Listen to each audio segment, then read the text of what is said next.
All right, what is up?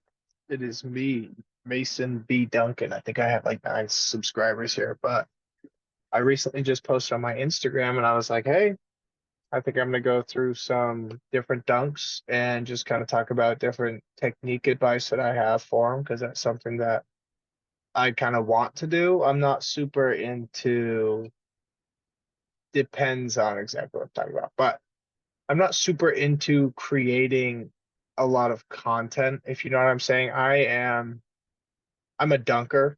I'm not like a content guy. So generally that's what my focus on.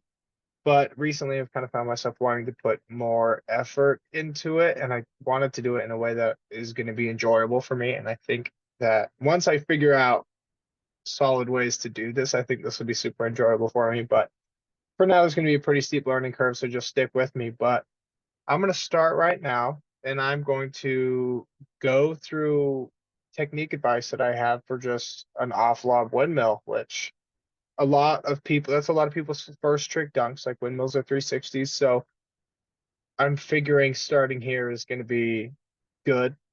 I did film this whole thing and it didn't work before, but I started with an off lob one hander and I think I just rambled for like most of the video and didn't actually say anything about you. So I'm gonna get right into it. I'm just gonna play this full speed and then I'm gonna kind of go through and analyze it a little bit after I just let it play once. Oh, there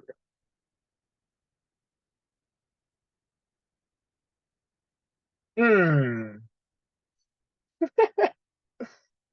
I let Travis's screen play on purpose. So the first thing I want to talk about when you're trying to do a windmill, let me put it in a little bit of a slower speed today, is knowing exactly where you personally need to catch the ball. So I'm at a point now, I'm 6'4", I have an 8'4" and a quarter reach. And well, in those shoes, it's 8'4" even. But because of my reach and the amount of vertical that I have, it allows me to throw my lob further away from the rim, and it allows me to grab it at the apex, which is going to be higher than a lot of people's first windmills.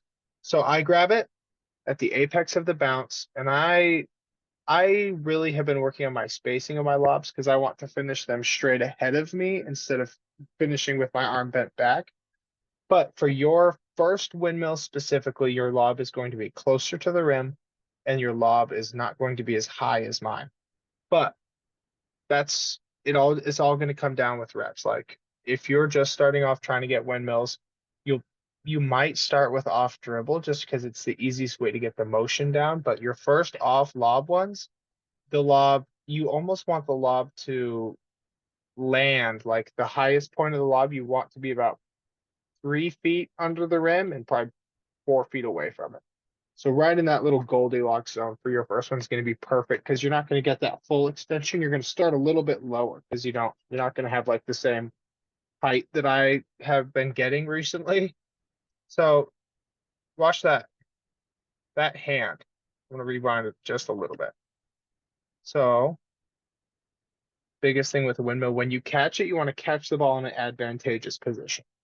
You don't want both your hands underneath. You don't want both your hands on top. You don't even want like it's fun. Both hands on the side. You can grab it with one hand and then switch to the other hand. It's kind of like a teed up windmill. But for these type of like good just power windmills, you want to catch it in a very strong position. So you can see how my hands there are here. They're kind of on the bottom, which I wouldn't necessarily recommend. That's not like perfect. But you can tell because the way I turn the ball, I'm able to use my offhand to push the ball through the motion, which is the biggest thing. Getting your windmill fast, you have to learn how to push the ball through and maintain control. That's really all a windmill is finding a way to push the ball with your offhand and keep control the whole motion through. So if you watch my left hand here, you can see it flick. I bring that ball down so hard. That's why my motion is fast. I bring the ball down so hard with that offhand that my on hand doesn't have to do any work when I'm doing a windmill. It's just that's just how it is. And then I just messed up lights for that, but then the big thing here, not the big thing, but another big part of a windmill is the finish. So if you watch, I bring it back. I my advice will always be to new dunkers, try to slam the ball in the front of the rim as hard as you can. Because a miss, you can tell like a miss off the front rim there is going to be much better for you than a miss off the back rim. Because a miss off the front rim indicates two major things. The first, you jumped from the right distance. So if you're jumping too close to the rim, a lot of times the ball is going to slip out of your hand and you're going to clang it off the back of the rim. If you're jumping too far away, you're not going to hit anything. So if you are hitting your hand probably about there on the rim on your windmill, that's about perfect distance to where you want to be. So missing front rim shows that you're jumping from the right place. And it also shows that you are building technique because the best dunk that you can have is like one of those perfect swishes down, where the ball hits the ground before you and everyone freaks out. That only happens when you get your hand over the rim and you flick. In my mind, so I have like a permanent wrist mark here because every single time I dunk, I cue the same thing and it's hit my wrist there and then flick, just like I'm shooting a jump shot into the rim. And that's how you're going to see guys who can fling the ball straight down into the ground, have it bounce super high up. My finish wasn't super clean on this one. It was good. But if you're missing front rim, it means you're jumping from the right distance, and it means you are building technique. Even if you're getting rim stuffed, a front rim miss builds technique and is good. It feels way worse. Like I absolutely understand. It feels like you're not jumping as high. It feels like everything's worse. It hurts, but it's actually a much better miss than a back rim because it shows you are developing in a lot of key ways. And then a little side note here, this is more jump technique. So the reason you might want to do it off lob before you try it off the dribble is because watch. I can utilize my entire sprint run up. I can utilize full arm swing. And the biggest part is having a ball in your hands kind of impedes on your penultimate step because you're having to swing your body with the ball. It kind of lessens the ability that you have to carry your momentum through that penultimate. So the biggest thing with a penultimate step, watch mine here. This was actually one of the better examples I have of a good penultimate for me.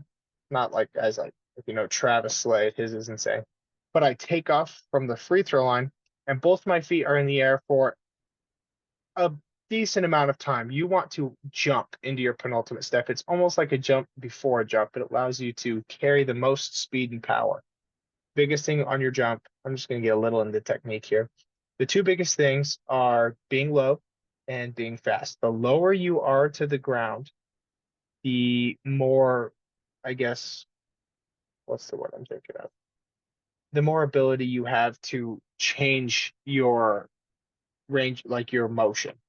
So the lower you are, the more leverage you'll have to get off the ground. And the faster you go, clearly is going to get you off the ground faster. But if you watch my knees here too, pretty good knee to knee. You want your knees to be as close as they can because it allows for faster amortization of your jump, which is super important. It's basically just like being able to get off the ground quick and fast.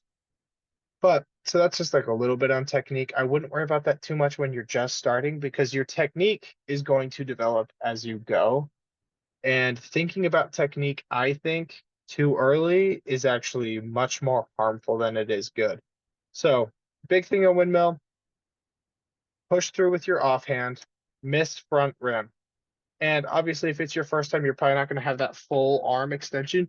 Even if you keep your elbow bent the whole time, that's still a windmill and it's still gonna set the crowd on fire, which I know is kind of the reason we all do this at the end of the day. We all love attention. It's kind of like the whole thing. So yeah, just focus on pushing through with your offhand and finishing on the front of the rim. And yeah, and you will be golden. So that's all I've got for technique stuff. Um, I'm hoping I get better, but I understand that the only way to get better is to be bad. So I'm currently kind of in the be bad stage, but I'm assuming as I go, things will get better. Let me know in the comments if you have any different suggestions on how I should do this or what you want me to talk about next, or if you want me to stop talking and stop existing. I probably wouldn't stop existing at your request, but like I definitely give it some thought. So just let me know in the comments and subscribe because I crave it. I crave social validation. Oh, that was, you know what? I'm not even editing it. Keep it in. Don't even care. Keep it in.